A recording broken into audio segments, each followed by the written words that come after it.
Evangelho de Lucas, capítulo de número 2, versículo 8. O texto que me foi proposto a estar pregando com vocês é Lucas 2, 13 e 14, que vai falar especificadamente sobre o cântico, dos anjos, ou numa expressão em latim, Gloria e excessi Deo. Glória a Deus, bendito seja o nome do Senhor. Mas estarei fazendo uma exposição de todo o texto para nossa edificação. Evangelho de Lucas, capítulo 2, versículo 8 ao versículo 20. Assim nos diz a palavra do Senhor: havia naquela região pastores que viviam nos campos e guardavam os seus rebanhos durante as vigílias da noite. E um anjo do Senhor desceu aonde eles estavam, e a glória do Senhor brilhou ao redor deles. E ficaram tomados de grande temor. O anjo, porém, lhes disse: não temas, eis que vos trago boas novas de grande alegria, que o será para todo o povo. É que hoje vos nasceu na cidade de Davi o Salvador, que é o Cristo, o Senhor. E isto vos servirá de sinal: encontrareis uma criança envolta em faixas e deitada em uma manjedoura. E subitamente apareceu com o anjo uma multidão da milícia celestial, louvando a Deus e dizendo: glória a Deus nas maiores alturas, e paz na terra entre os homens a quem Ele quer bem. Versículo 15. E, ausentando-se deles os anjos para o céu, dizia os pastores uns aos outros: vamos até Belém e vejamos os acontecimentos que o Senhor nos deu a conhecer.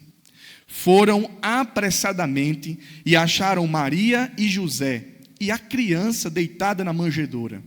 E vendo-a, divulgaram o que lhe tinha sido dito a respeito deste menino. Todos os que ouviram se admiraram das coisas referidas pelos pastores. Maria, porém, guardava todas estas palavras, meditando-as no coração. Voltaram então os pastores, glorificando e louvando a Deus com tudo o que tinha ouvido e visto, como lhe fora anunciado. Amém? Vamos ter uma palavra de oração, meus irmãos? Senhor Todo-Poderoso, bendito e exaltado seja o Teu nome nesta noite. Nós celebramos e bendizemos a Ti, porque Tu és o nosso Senhor, Tu és o nosso Salvador, Tu és o único Messias, Senhor. Bendito seja o Teu nome, glória seja unicamente dada a Ti nesta noite. Bendito seja o Teu nome. Que alegria, Senhor, poder nos reunirmos com Tua igreja e cantarmos e celebrarmos o Teu nome. Muito obrigado, Senhor, pela essa gloriosa salvação, porque outrora estávamos distante, estávamos em trevas, e hoje estamos reunidos, cantando e bendizendo ao Senhor. Dai-me a graça na exposição da Tua palavra nesta noite. Traz edificação para a Tua igreja. Traz, Senhor, edificação para o Teu povo. Converte, gera, Senhor, arrependimento, regenera corações nesta noite, Senhor. Traz de volta aqueles que estão distantes. Ó Deus, nós Te pedimos nesta noite que o Teu Espírito Santo haja em nosso meio. Me dê a graça de expor de maneira fiel a Tua palavra e concede a graça aos Teus filhos na compreensão desta palavra. Ilumine os nossos olhos para compreendermos o Teu Evangelho. É o que nós Te pedimos em nome do Senhor Jesus. Amém. Graças a Deus.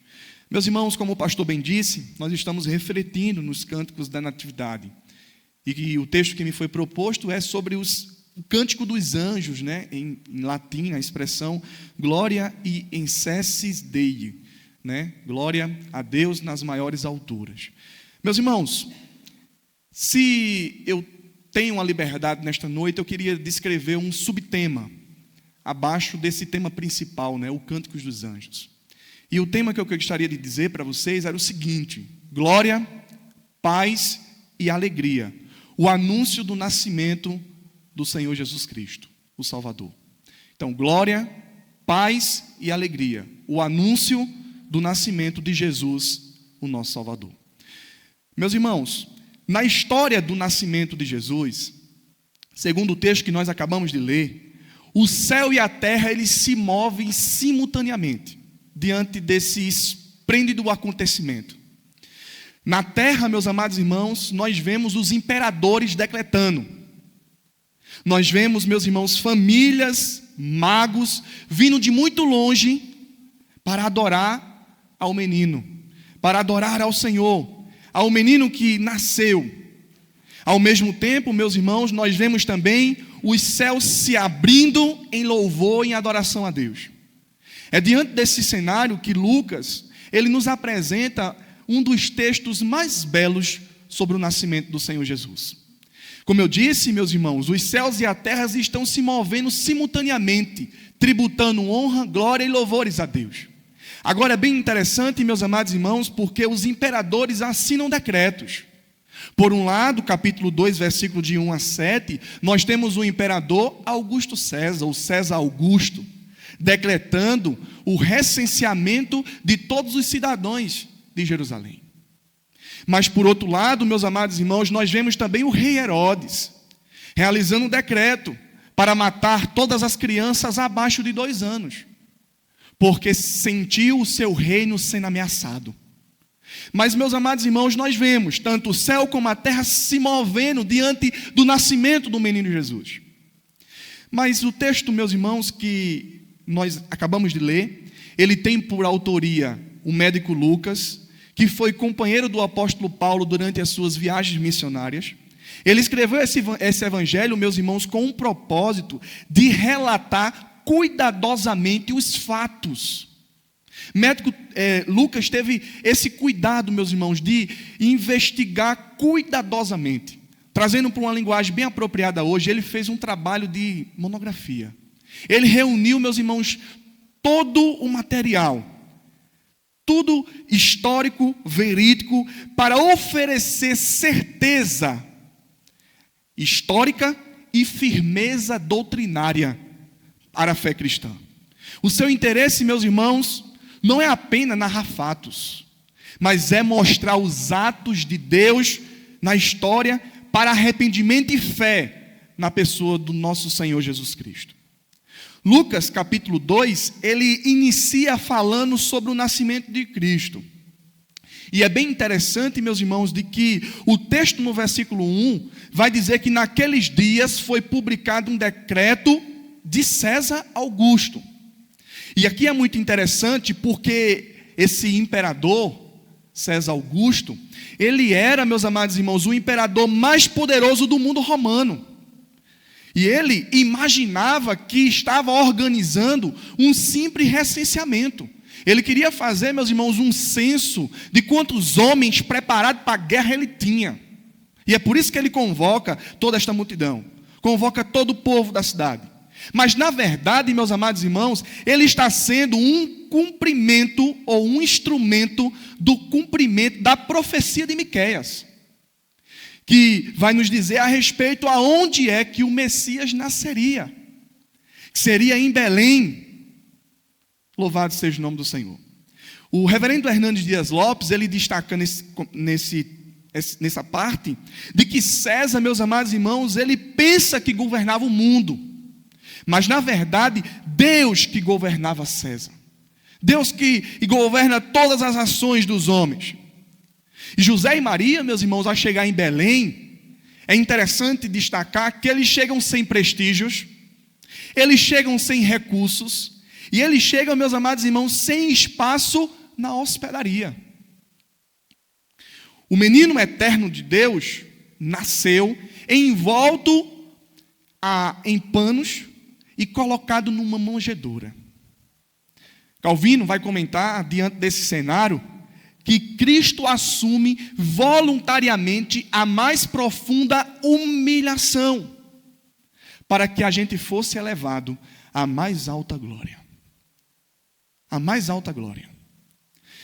Os cânticos que nós estamos meditando aqui em Lucas, ele vai nos apresentar, meus amados irmãos, cânticos importantes sobre a glória de Cristo. Como bem nosso pastor antes falou hoje pela manhã, esses cantos, eles não se tratam, meus amados irmãos, dos personagens que estão mencionados neles, como por exemplo, Maria, ou João Batista. Mas, meus amados irmãos, o personagem que é destacado diante desses cânticos é a pessoa bendita de nosso Senhor Jesus Cristo. No cântico que o pastor pregou domingo passado, em Lucas 1, 46 ao 55, o Magnificante, o cântico de Maria, Maria, meus irmãos, vai exaltar a fidelidade de Deus em suas promessas.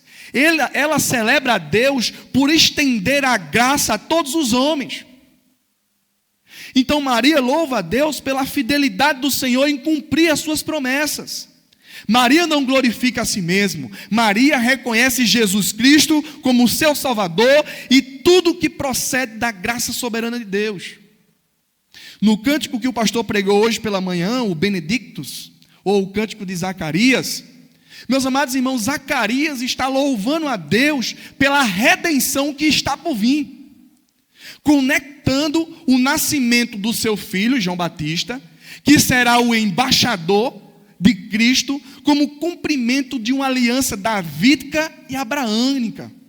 Então perceba, meus irmãos, de que não se trata desses personagens, se trata de Cristo.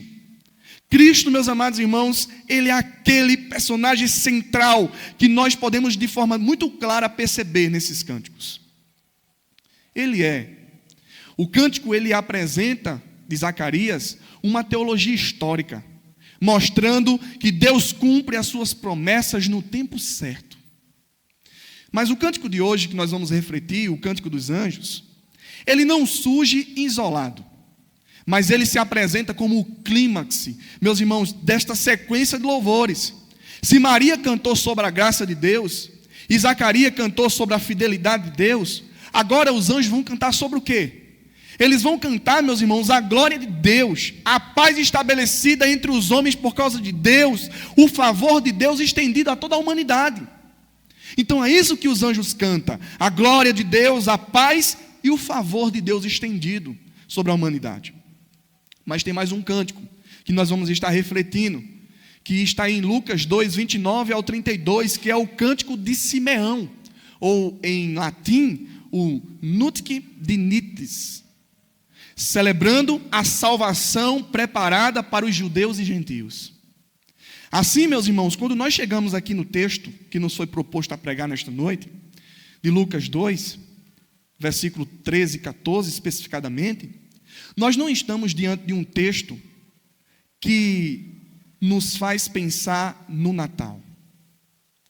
Ele faz sim nos pensar no Natal. Mas nós não estamos diante de um texto que nos faz somente pensar no Natal, mas de uma revelação progressiva da redenção. Mas de uma revelação, meus irmãos, progressiva de redentora para a humanidade. O texto ele vai nos apresentar 3 verdades importantes. Em primeiro momento, nós vamos ver que Deus anuncia salvação aos homens. Em segundo momento, nós vamos ver, meus irmãos, de que o céu glorifica a Deus pela encarnação do Verbo. E por fim, em terceiro momento, nós veremos que os homens respondem com fé, obediência e louvor diante de Deus. Então é essa a divisão do texto nesta noite. Em primeiro momento, Deus anuncia a salvação aos homens. Em segundo momento, o céu glorifica a Deus pela encarnação do Verbo. E em terceiro momento, os homens respondem com fé, obediência e adoração a Deus. Então vamos, sem mais delonga, para a exposição do texto.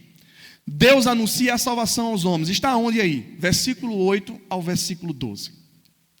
É interessante,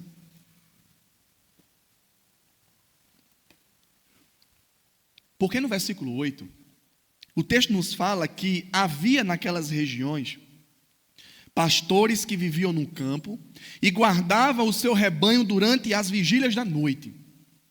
Meus irmãos, a primeira coisa que eu aprendo aqui é os destinatários deste anúncio. Quem são os receptores da mensagem? Quem está recebendo a mensagem?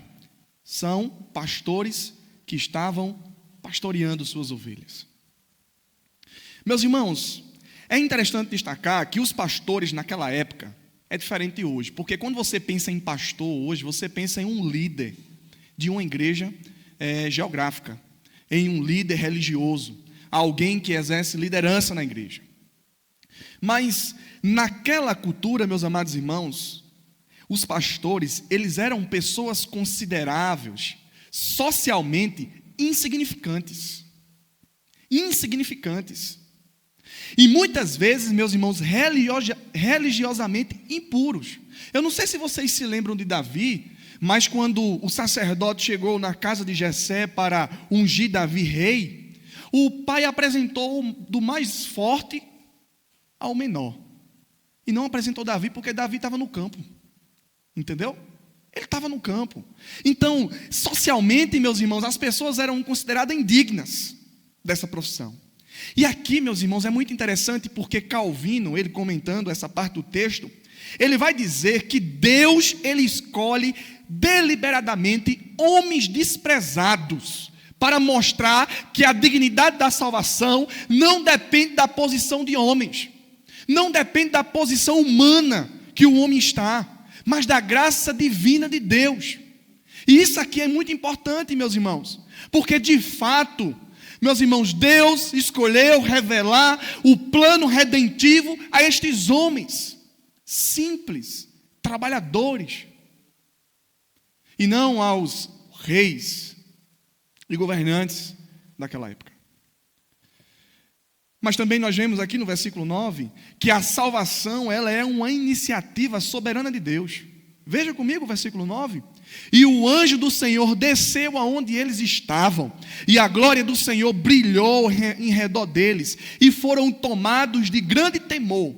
Perceba, meus amados irmãos, de que não é uma iniciativa humana, mas é de fato uma iniciativa divina. A salvação, ela é uma iniciativa soberana de Deus. Comentaristas destacam que a glória, meus amados irmãos, de Deus, ela antecede a mensagem, mostrando que a revelação, ela não nasce do homem, mas ela vem do céu. Louvado seja o nome do Senhor.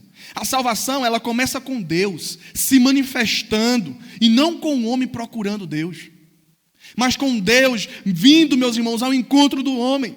Sempre que a glória do céu resplandece em meio à escuridão da terra, temor e pavor são as primeiras reações de um homem. Sabe por quê? Porque a glória de Deus, meus irmãos, ela revela a sua santidade diante da pecaminosidade humana. Diante da pecaminosidade humana. Então, Deus, meus amados irmãos, ele toma a iniciativa de mostrar a sua salvação aos homens. Não são os homens que buscam Deus. Mas é interessante porque do versículo 10 ao versículo 12, meus irmãos, há um conteúdo a ser anunciado. Há uma mensagem a ser proclamada por aqueles anjos, pelo anjo do Senhor, né? E o texto vai nos dizer no versículo 10, o anjo, porém, lhe disse: não temas, eis que vos trago boas novas de grande alegria, é que o será para todo o povo, é que hoje vos nasceu na cidade de Davi o Salvador, que é Cristo, o Senhor. Meus irmãos, que interessante, que declaração maravilhosa. É interessante destacar que o anjo do Senhor, ao apresentar-se aos pastores, ele traz uma mensagem gloriosa. O conteúdo da mensagem, meus amados irmãos, eu posso dividir ele em 4 partes para que vocês fiquem mais, de maneira didática, mais acessível para vocês. Em primeiro lugar, a gente vê uma exortação dos anjos, do anjo do Senhor. Qual é a exortação? Está aí no versículo de número 10. Não temas. Essa é a primeira exortação. Os homens, os pastores, ficaram possuídos de grande temor diante do esplêndido que estavam compreendendo, que estava diante da sua visão. E o anjo, ao anunciar a mensagem, ele disse, em primeiro momento, não temas. Esse foi o primeiro ponto da pregação do anjo. Não temas. Ele exortou aqueles homens. O segundo, meus amados irmãos, é que aquele anjo, ele apresentou o evangelho para aqueles pastores. Aonde é que está isso, irmão? O senhor está vendo demais no texto. Está aí, versículo 10. Eis que vos trago boas novas de grande alegria. Meus amados irmãos, a expressão grega, boas novas, significa o evangelho. Boa notícia, meus amados irmãos. O Evangelho. E aqui é interessante porque este Evangelho, meus amados irmãos, ele é dividido em algumas partes. Está no versículo 11. O que é que o Evangelho apresentado pelos anjos diz? Diz em primeiro momento que eis que hoje vos nasceu na cidade de Davi. Esse é o primeiro subtópico, né, do segundo ponto apresentado pela exposição do anjo. É que ele diz, é que hoje vos nasceu na cidade de Davi. E aqui, meus irmãos, é importante porque a ideia do texto é que aquilo que havia sido anunciado anteriormente pelos pais e pelos profetas, teve o seu cumprimento hoje, meus irmãos. Teve o seu cumprimento naquele instante. A promessa foi cumprida. Aquilo que Deus havia prometido. Porque Deus, ele não falha, meus irmãos, nas suas promessas. Ele é fiel à sua palavra. E ele havia prometido que nasceria, meus amados irmãos, um descendente da mulher que esmagaria a cabeça da serpente. Ele era o Messias. Ele era o Salvador. Ele era, meus amados irmãos, a solução para o pecado da humanidade. Então, meus irmãos, o anjo apresenta o Evangelho. Ele apresenta as boas novas, em primeiro momento destacando que hoje vos nasceu na cidade de Davi um menino, aquele que havia sido prometido pelos pais e os profetas na Escritura. Mas também, meus amados irmãos, esses anjos, o anjo do Senhor diz de que este menino que nasceu na cidade de Davi, ele é o Salvador, ele é o Cristo e ele é Senhor. Ele é Senhor. Ele é o Salvador da humanidade. Ele é o único. A Escritura diz, meus amados irmãos, de que entre Deus e os homens, Jesus Cristo é o único mediador. É o único que media. É o único que nos traz salvação. O próprio Cristo testificou nos seus evangelhos de que Ele é o bom pastor que dá a vida pelas suas ovelhas. Ele mesmo destacou que Ele é a luz do mundo, que Ele é a porta. Ele mesmo disse que era o caminho, a verdade e a vida, que era o libertador do seu povo. Então Ele é o Salvador, Ele é o Cristo, aquele a quem foi ungido por Deus para cumprir esta missão. Mas também, meus amados irmãos, este menino, Ele é Senhor. Ele é o Deus Todo-Poderoso, que se fez carne e habitou entre nós, que age de maneira soberana na história. E conforme Ele próprio disse, antes de Abraão existir, Ele é o que é. Louvado seja o nome do Senhor. Meus irmãos, o bispo Hallen, ele vai dizer, diante dessa mensagem aqui apresentada pelos anjos, pelo anjo do Senhor, ele vai dizer que é um resumo de todo o cristianismo em uma única frase. É o resumo do cristianismo em uma única frase. É que hoje vos nasceu na cidade de Davi o Salvador, que é o Cristo, o Senhor. Esse é o Evangelho de forma bem resumida para vocês. Mas, meus irmãos, o terceiro pontozinho, né, é que há um impacto nessa mensagem anunciada pelo anjo. E sabe qual é o impacto? Grande alegria. Grande alegria, está no versículo 10, quando ele diz, não temas, eis que vos trago boas novas de grande alegria. Meus amados irmãos, e é interessante porque qual é a mensagem que pode nos trazer maior alegria do que esta? Qual é a maior mensagem que pode nos trazer alegria do que esta? Que mensagem pode nos trazer tanta alegria do que este evangelho que está sendo anunciado? Meus irmãos, Jesus veio como a solução para o maior problema do mundo. Ele veio, meus amados irmãos, como aquele que veio libertar o seu povo de seus pecados. Ele veio, meus amados irmãos, como aquele que vai esmagar a cabeça da serpente que havia aprisionado os homens. Ele veio, meus amados irmãos, para vencer sobre a morte. Ele venceu, Ele é o Deus Todo-Poderoso, digno de honra, de glória e de louvor. Esse é o impacto do Evangelho. Traz-nos alegria. Bendito seja o nome do Senhor. Mas, meus irmãos, tem uma quarta colocação aqui. é quando o texto diz no versículo 10: que será para todo o povo? Essa expressão aqui, o que será para todo o povo, eu gostaria de tomar a liberdade de dizer o seguinte: é uma mensagem que não faz acepção de pessoas. Não é uma mensagem exclusivista para o judeu, mas é uma mensagem, meus amados irmãos, de que rompe culturas, que rompe, meus amados irmãos, etnias, terras. É uma mensagem, meus amados irmãos, que invade todos os lugares dessa terra. Ou seja, meus irmãos, Deus, Ele reveste a sua glória com humildade, para que sejamos atraídos pela fé e não pela ostentação. A salvação, ela não vem pelo esplendor humano, mas ela vem, meus amados irmãos, pela humilhação divina, a humilhação do Verbo que se fez carne. Que interessante, né? Que Deus, Ele, meus amados irmãos, escolheu homens simples para revelar a sua salvação. O apóstolo Paulo vai dizer que Deus pega as coisas loucas deste mundo para confundir as sábias e instruídas. A Escritura vai nos dizer, meus amados irmãos, de que o Evangelho é loucura para os gregos e para os bárbaros, mas para nós é o poder de Deus. Bendito seja o nome do Senhor. E a Escritura vai nos dizer que Jesus não veio para os sãos, Ele veio para os doentes e aqueles que estavam perdidos da casa de Israel.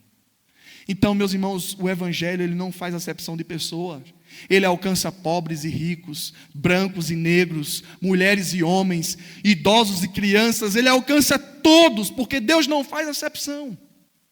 Que Deus bendito, que Deus glorioso, que Deus digno de toda glória nesta noite, para todo sempre. Em segundo lugar, porque esse Deus, em primeiro momento, Ele anuncia a salvação aos homens, mas no segundo momento, Deus é louvado pelos anjos, que é a parte da nossa exposição, né? A glória in excelsis Deo. Verso 13 e verso 14. Veja o impacto que o nascimento do Deus homem, Jesus Cristo, o Verbo que se fez carne e habitou entre nós, cheio de graça e de verdade, teve. Veja que impacto. Em primeiro momento, nós podemos destacar que o céu se reúne para celebrar a Deus. O céu, meus amados irmãos, se reúne. Perceba que havia um anjo anunciando para os pastores. Mas no verso 13 diz o quê? E subitamente apareceu com o anjo uma multidão da milícia celestial, louvando a Deus e dizendo... Perceba, meus amados irmãos, de que o céu se reúne para glorificar a Deus. No nascimento de Cristo, o céu não consegue permanecer em silêncio. Diante, meus amados irmãos, da encarnação do Verbo, o céu compreende antes aquilo que a terra ainda não havia compreendido. O céu, meus amados irmãos, ele compreende. E ele de fato clama, louva e exalta ao Deus Todo-Poderoso. Diante disso aqui, meus irmãos, me fez lembrar o texto de Lucas, capítulo de número 19, versículo 39, que eu queria convidar você a abrir. Lucas 19, 39 e 40. Porque veja o que me lembrei.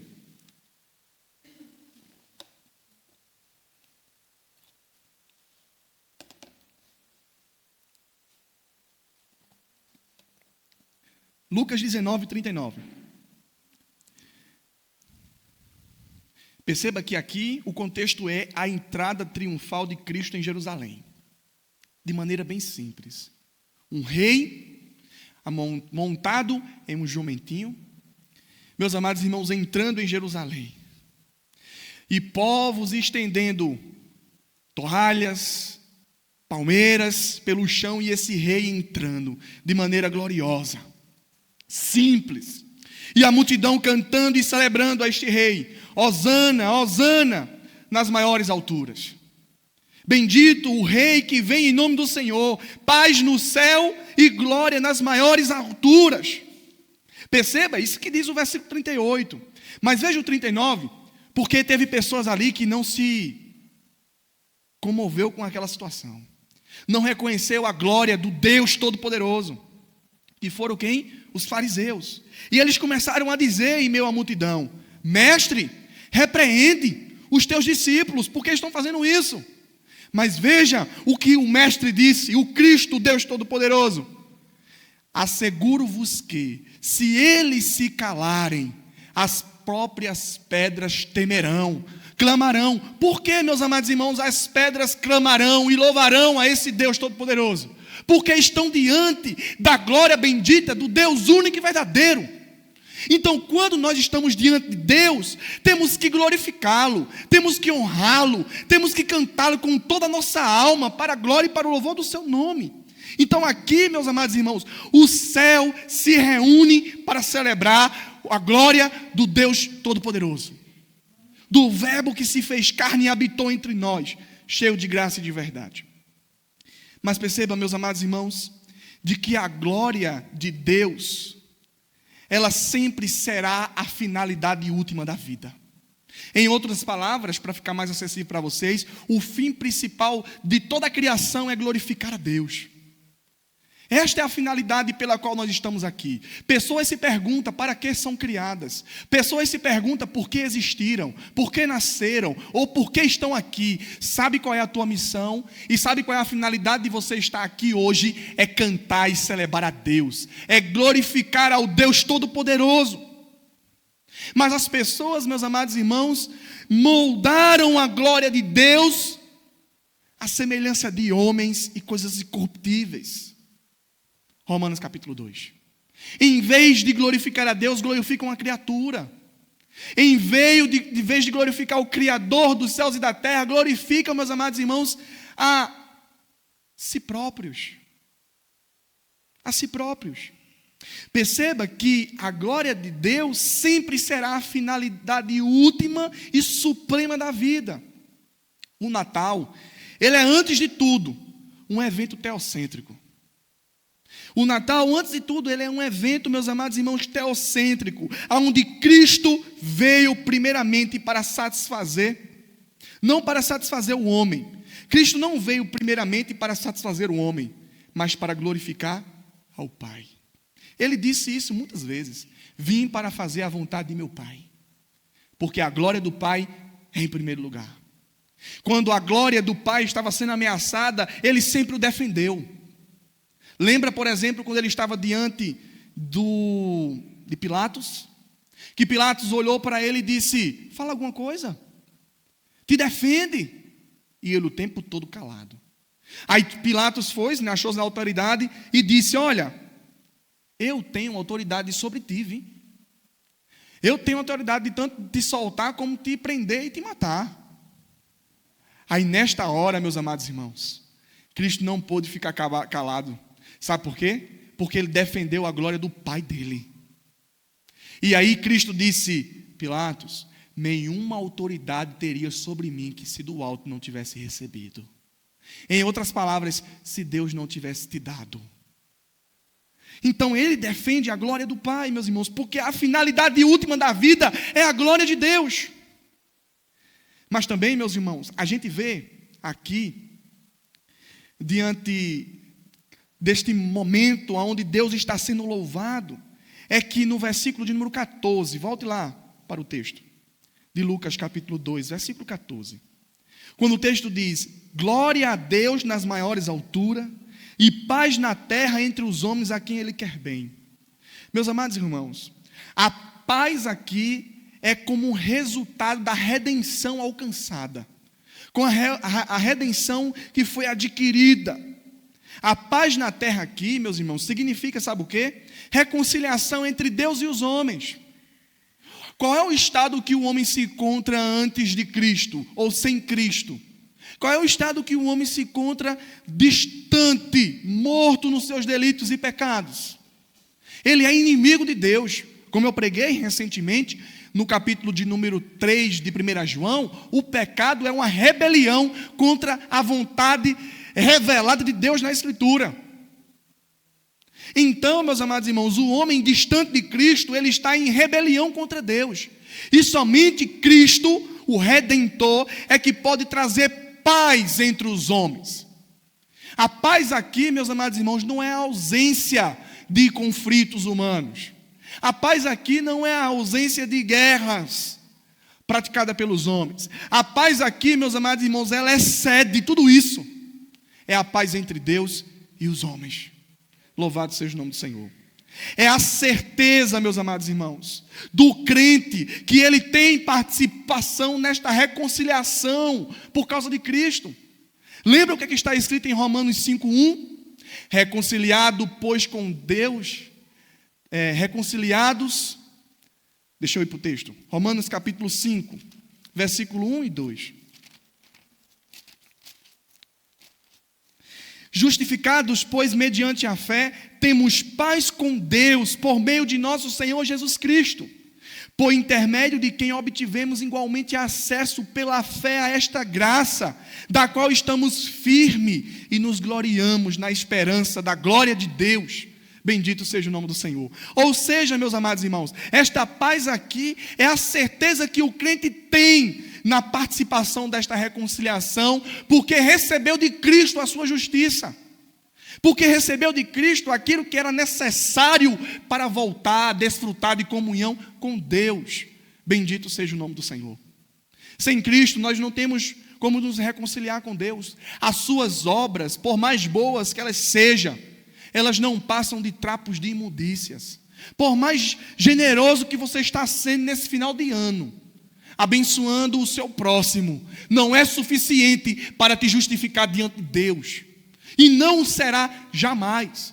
Não há nada que você faça aqui neste mundo que venha te justificar diante de Deus, que venha restaurar a tua comunhão com Deus, a não ser reconhecer Cristo como seu único e suficiente Salvador. A não ser se abraçar com Cristo e pela fé crer que Ele é o Deus Todo-Poderoso e o único que tem autoridade para perdoar pecado. É o único. Mas também, meus irmãos, 2 Coríntios, capítulo de número 5, versículo de número 18 ao 20, está escrito: ora, tudo provém de Deus, que nos reconciliou consigo mesmo por meio de Cristo, e nos deu o mistério da reconciliação. Louvado seja o nome do Senhor. É por isso que eu estou anunciando aqui essa reconciliação hoje, porque nos foi concedido esse ministério, a saber que Deus estava em Cristo reconciliando consigo o mundo, não imputando os atos e as suas transgressões, e nos confiou a palavra da reconciliação, de sorte que nós somos embaixadores em nome de Cristo, como se Deus exortasse por nosso intermédio, em nome de Cristo, pois rogamos que vos reconciliais com Deus. Rogamos que vos reconcilieis com Deus. Veja, meus amados irmãos, que coisa maravilhosa, a paz que este glorioso nascimento, esse glorioso evento acabou de gerar. É por isso que nós estamos aqui nesta noite, porque essa paz alcançou o nosso coração, porque essa paz, meus amados irmãos, veio para conosco. Bendito seja Deus por nos comunicar esta paz em nosso coração. E veja o que eu vou dizer a você aqui nesta noite. Quanto mais sinceramente os homens louvam a Deus pela redenção que Deus realizou na vida de vocês, mais vocês possuirão essa paz. Quanto mais vocês louvarem ao Senhor, cantar, celebrar pela salvação que Ele realizou na sua vida, mais e mais você vai desfrutar desta paz. Mais e mais. Mas muitas das vezes a gente só quer louvar a Deus pelo aquilo que Ele tem nos dado. A gente só está louvando a Deus muitas das vezes porque a gente está necessitado. Queremos algo, queremos alcançar objetivos. Eu quero que Deus me abençoe, por isso que eu vou para a igreja hoje. Não, meus irmãos, essa não deve ser a razão de nos reunirmos aqui. A razão por nós nos reunirmos aqui é porque Ele nos tirou do Egito, da casa da servidão. A razão por que nós estamos aqui hoje é porque a salvação de Cristo transbordou, estourou em nosso coração, explodiu em nossa vida, nos gerando vida e abundância com Deus Todo-Poderoso. Mas deixa eu correr, porque o texto e o tempo já não me dá muito mais espaço. Mas perceba que no terceiro lugar, em primeiro lugar, há um anúncio, conforme nós vimos aqui nesta noite. Deus anuncia a salvação aos homens. Em segundo lugar, nós vimos de que Deus é louvado pelos anjos. Mas em terceiro lugar, os homens respondem com fé, obediência e louvor diante de Deus. Os homens respondem a essa mensagem que foi anunciada e que foi e esse Deus que foi louvado pelos anjos. Os homens respondem a isso. E onde é que está escrito isso? Volto lá para o texto de Lucas 2, versículo 15 ao versículo de número 20.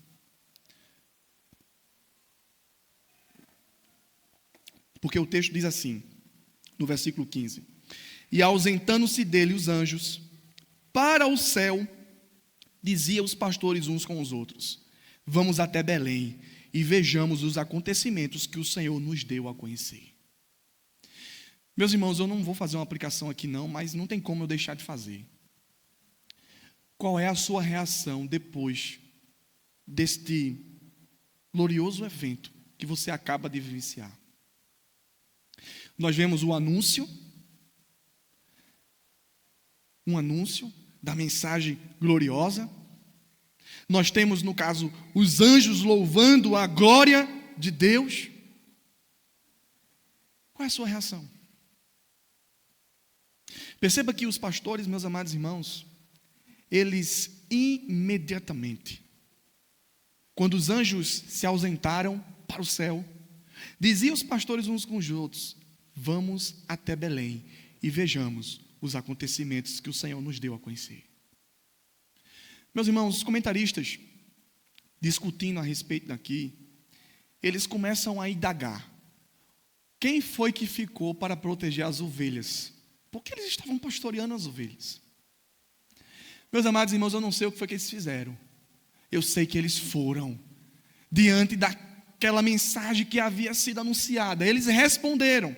E aqui, em primeiro momento, eu destaco, meus amados irmãos, a fé daqueles homens. A fé deles. Vamos até Belém. Vamos. Os pastores, eles não discutiam se eles simplesmente iriam obedecer ou não. Os pastores não discutiam sobre isso. Eles não discutiam o teor da mensagem. Vamos consultar aqui na escritura para ver se é isso mesmo. Eles não ficaram discutindo sobre isso, meus irmãos. Simplesmente eles obedeceram. A fé bíblica, ela sempre, meus irmãos, nos move em direção da palavra de Deus revelada. A fé bíblica, ela sempre faz isso conosco. Ela sempre nos move em direção à palavra de Deus revelada. A fé verdadeira nunca é passiva. Ela nos conduz em direção à voz de Deus. Então aqueles homens, ao ouvir a voz do Senhor, por meio do anjo que havia anunciado, eles disseram: vamos a Belém. Não vamos ficar aqui. Vamos contemplar a salvação do nosso povo. Vamos contemplar a nossa salvação. Eles foram, meus irmãos. E perceba que o versículo de número 16 nos diz, lá de Lucas capítulo 2, foram apressadamente e acharam quem? Maria, José e a criança deitada na manjedoura, conforme o anjo havia lhe anunciado. Louvado seja o nome do Senhor. A mensagem de Deus, meus amados irmãos, ela não tem contradição, viu? Deus, quando fala, e o que Deus fala é verdade. Os pastores foram na direção que Deus havia orientado, e eles encontraram, meus amados irmãos, exatamente como lhe for anunciado. E aí, quando chega lá, meus amados irmãos, o texto nos diz de que esses pastores proclamam um testemunho. E qual é o testemunho que eles proclamam? Está aí, versículo 17 e 18. E vendo-os, divulgaram o que lhe tinha sido dito a respeito deste menino. Todos os que ouviram se admiraram das coisas referidas pelos pastores. Meus amados irmãos, quando eles chegam lá, eles proclamam aquilo que lhe foram anunciado, aquilo que lhe foram revelado pelo Senhor. Aqueles que receberam a revelação agora se tornam proclamadores dessa mensagem. Veja que é algo maravilhoso. Mais uma vez, Hallen, ele comenta de que o evangelho foi colocado nos lábios de homens simples, para mostrar que o poder não está nos homens, mas na mensagem. O poder está na mensagem, não no mensageiro. Bendito seja o nome do Senhor. Meus irmãos, eu não sou absolutamente nada sem a graça de Deus comigo. Se eu vos estou anunciando a palavra de Deus hoje aqui, é porque a graça de Deus foi derramada sobre a minha vida e tem me habilitado a expor a vocês o evangelho. Eu não fiz nada, Deus tem feito tudo. Então, é isso aqui que é preciso ser destacado. Aqueles homens começam a relatar, a descrever o que lhes foram revelado. Agora perceba, porque, meus amados irmãos, há um recebimento desta mensagem. Porque veja o versículo de número 19. Maria, porém, guardava todas essas palavras e meditava no seu coração. No versículo 20, voltaram então os pastores, glorificando e louvando a Deus por tudo que tinha ouvido e visto, como lhe fora anunciado. Adoração que glorifica a Deus, meus irmãos. Maria, ela guarda a palavra de Deus no seu coração. Maria medita naquilo que Deus havia dito por intermédio daqueles pastores. E aquilo, meus amados irmãos, de que Maria estava guardando no seu coração, traz crescimento espiritual e amadurecimento para a fé. O cristão, meus amados irmãos, quando guarda a palavra de Deus no coração, o cristão, quando medita no evangelho da graça, isso traz, meus amados irmãos, crescimento espiritual para a sua vida, amadurecimento para a sua fé. Mas quando ele simplesmente despreza, meus irmãos, este evangelho, o evangelho só torna-se cada vez mais motivo de endurecer o coração dele e lhe tornar inculpável diante daquele grande dia. Os pastores, meus amados irmãos, saíram dali glorificando a Deus, louvando ao Senhor, pelo que eles haviam ouvido da mensagem que lhe fora revelado e pelo que eles viram. Eles contemplaram, tiveram o privilégio dos seus olhos verem. Louvado seja o nome do Senhor. A nossa fé não é uma fé sem razão, meus irmãos. Eu creio em Deus Todo-Poderoso, nós cremos no Deus que se fez carne e habitou entre nós, cheio de graça e de verdade. Há testemunhos na Escritura que viram o Cristo bendito. Louvado seja o nome do Senhor. Eles contemplaram aquela criança, a qual mudaria a história da humanidade. Louvado seja o nome do Senhor. O texto, ele termina como começou, com a glória a Deus. A verdadeira adoração, ou a verdadeira fé, meus irmãos, ela sempre desembocará, sempre nos conduzirá, sempre trará o resultado de uma adoração contínua na vida. A verdadeira, meus amados irmãos, fé, ela sempre resulta em adoração contínua na vida.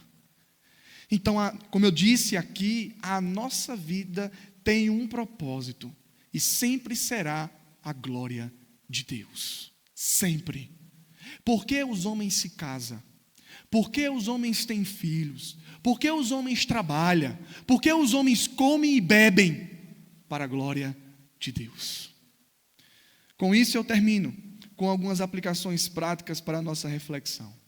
Em primeiro lugar, eu aprendo com esse texto, meus amados irmãos, de que Deus é soberano sobre o governo do mundo. A história está sobre o governo de Deus. Nada, meus amados irmãos, pega Deus de surpresa. Lucas, ele vai nos mostrar que o nascimento de Jesus, o nosso Salvador, não foi por acaso. Não foi por acaso. Não foi por causa de um simples decreto decretado por Augusto César. Não foi, meus amados irmãos, simplesmente, ou não foi por causa de uma longa viagem cansativa de uma grávida. Não, meus amados irmãos, foi exatamente por causa do governo de Deus na história. Louvado seja o nome do Senhor. Com isso, eu aprendo o seguinte: nós não somos guiados pelas circunstâncias visíveis da nossa vida, cristão. O cristão, ele não pode ser guiado pelas circunstâncias visíveis, mas pela certeza da providência soberana de Deus. Não deixem que as circunstâncias visíveis governem sua vida. Se você não tem o que comer, não deixe que essas circunstâncias governem você, mas que a graça soberana da providência de Deus esteja governando sua vida, independente daquilo que você está vendo. Ou seja, as crises que você enfrenta não anulam os planos de Deus. Quem sabe Deus não está usando justamente essas crises para, meus amados irmãos, te conduzir pelo caminho do qual Ele quer realizar a sua vontade. Quem sabe é justamente esse caminho que Ele quer que você trilhe. Está dolorido? Está doendo? Mas é justamente o caminho que a graça soberana de Deus está te conduzindo para te amadurecer, para te transformar o teu caráter, para esculpir em você a imagem de Cristo. Mas em segundo lugar, eu aprendo com esse texto de que a verdadeira paz, ela não vem das circunstâncias que a gente enfrenta. A verdadeira paz, meus amados irmãos, ela é resultado da reconciliação que nós temos com Deus por intermédio de Cristo.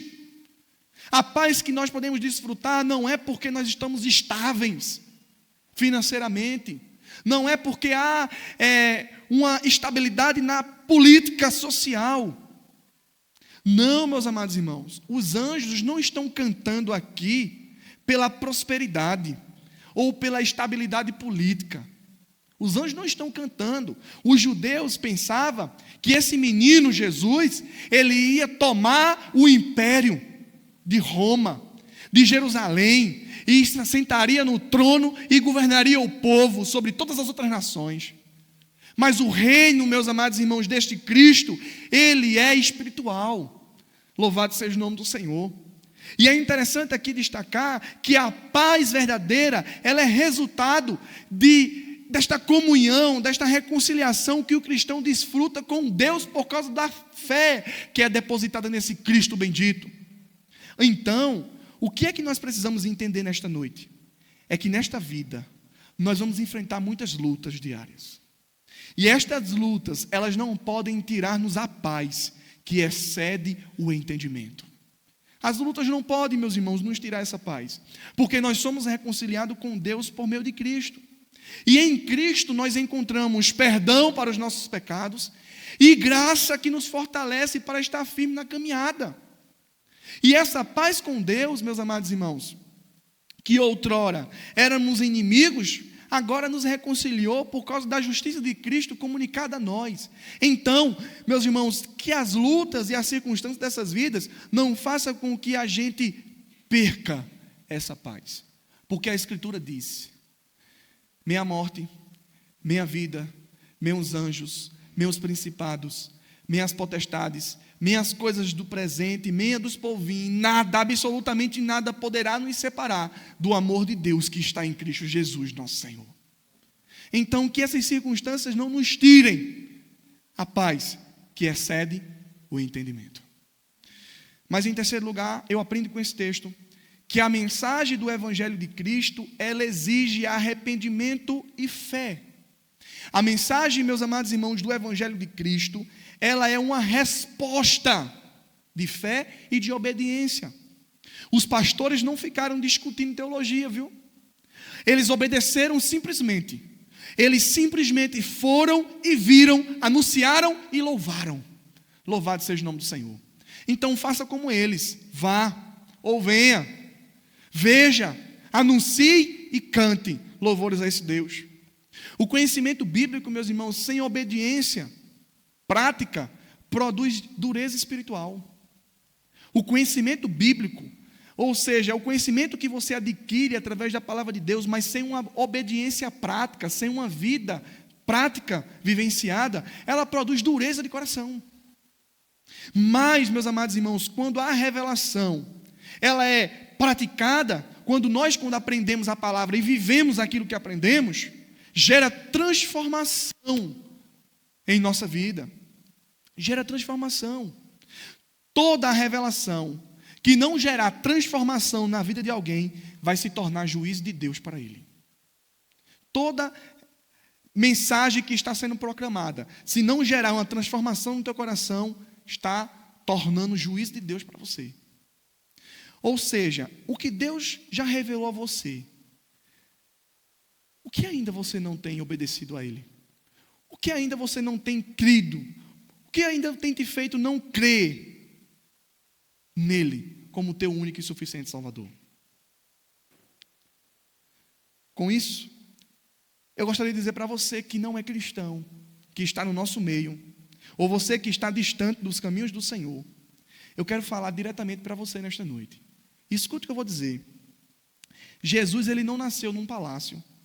Jesus, meus amados irmãos, ele nasceu em uma manjedoura. Porque ele veio ao encontro de pessoas comuns, feridas e pecadoras. Ele não veio para recompensar aqueles que são bons, mas ele veio para salvar aqueles que estavam perdidos da casa de Israel. E os títulos que a gente mencionou aqui nesta noite, como Salvador, Messias e Senhor, eles devem ser suficientes nesta noite para você crer nele, em Jesus, porque ele é o único Salvador. Não há outro que você tem que esperar salvação, porque ele é o Senhor sobre toda a criação. Então escute, a maior necessidade da vida humana não é sucesso, viu? Não é estabilidade financeira, não é reconhecimento humano. A maior necessidade humana é reconciliação com Deus. Se você está longe de Deus hoje, eu queria dizer que você está em conflito, está em guerra com Deus. E somente, meus amados irmãos, Cristo pode te trazer reconciliação nesta noite. Então a paz que você tanto procura, você só poderá encontrar na pessoa de Cristo, porque não tem nenhuma conquista humana que você poderá fazer que te trará paz. Só Cristo te oferece paz. Perceba que os pastores, ao ouvir a mensagem, eles foram até Jesus, prontamente, imediatamente, apressadamente. Você hoje está disposto a vir a Cristo pela fé? Você hoje está disposto a receber em teu coração a pessoa gloriosa do Salvador? Você está disposto? Ele é o único Salvador. Ele, Cristo, nasceu para morrer, para trazer salvação para você. Porque o salário do pecado é a morte, mas o dom gratuito de Deus é a vida eterna na pessoa de Cristo. Então venha a Ele, porque Ele te livrará da escravidão do pecado. Porque Ele te livrará do teu pecado. Então, venha a Cristo, não rejeite essa mensagem nesta noite. Porque caso você rejeita, essa mensagem, ela servirá com um propósito de endurecer o teu coração para a condenação da tua alma. Mas que com alegria tu receber esta mensagem nesta noite, irá cada vez mais trazer transformação para a tua vida, paz com Deus e glória eterna com o Senhor. Mas em quarto lugar, eu também, meus irmãos, aprendo com esse texto. E por fim, e quem é encontrado por Cristo, aqueles que tiveram uma experiência pessoal e salvadora com Cristo, eles se tornam naturalmente testemunhas do Evangelho. Quem teve, meus amados irmãos, um encontro com Cristo de forma natural, elas passam a ser testemunha do Evangelho de Cristo. Deixa eu fazer uma pergunta para vocês aqui. Será que deu tempo para esses pastores aqui ir para o seminário aprender teologia? Será que deu tempo para esses pastores aqui aprenderem, no caso, a preparar um bom sermão? Será que teve tempo para isso? Eu não sei pregar. Eu também não, meus irmãos. Nós não sabemos. Mas é justamente isso que Deus faz. Ele pega as coisas insignificantes e para mostrar de que não é os homens, mas é que é a mensagem que é anunciada. Então, meus amados irmãos, quem é encontrado por Cristo torna-se naturalmente uma testemunha do Evangelho. Esses pastores não fizeram um treinamento formal, mas que quando estava pregando, Maria estava guardando no seu coração as palavras que eles estavam pregando. Entenderam? Ou seja, meus amados irmãos, eles estavam anunciando a mensagem do Evangelho. A evangelização, ela é consequência da graça de Deus na vida do cristão. Se Cristo transformou sua vida, quem precisa ouvir, meus amados irmãos, o Evangelho essa semana, anuncie a Ele.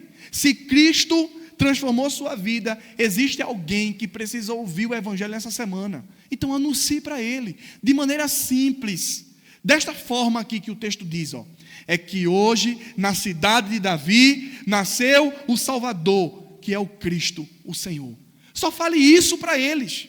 Diga, olha, há mais de 2000 anos atrás, nasceu o Salvador, o Cristo, o Senhor. Ele morreu, foi crucificado, morto e sepultado, mas ao terceiro dia ele ressurgiu dentre os mortos, para te dar salvação, para trazer perdão para a tua alma perdida.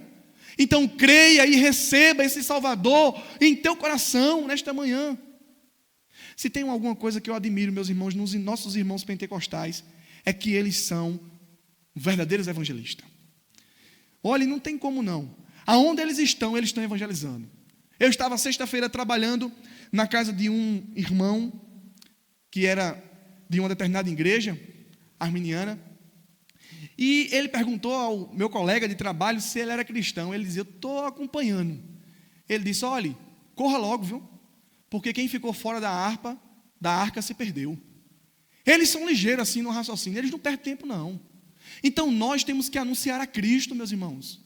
Nós temos que anunciar o Evangelho da graça. Tem pessoas que estão precisando ouvir essa mensagem de alegria para a sua alma, de paz para o seu coração e sua mente. E nós estamos aqui, salvos, satisfeitos e seguros. Vamos anunciar e vamos falar para o mundo que precisa de Cristo, o Senhor. Amém? Vamos orar e agradecer a Deus nesta noite.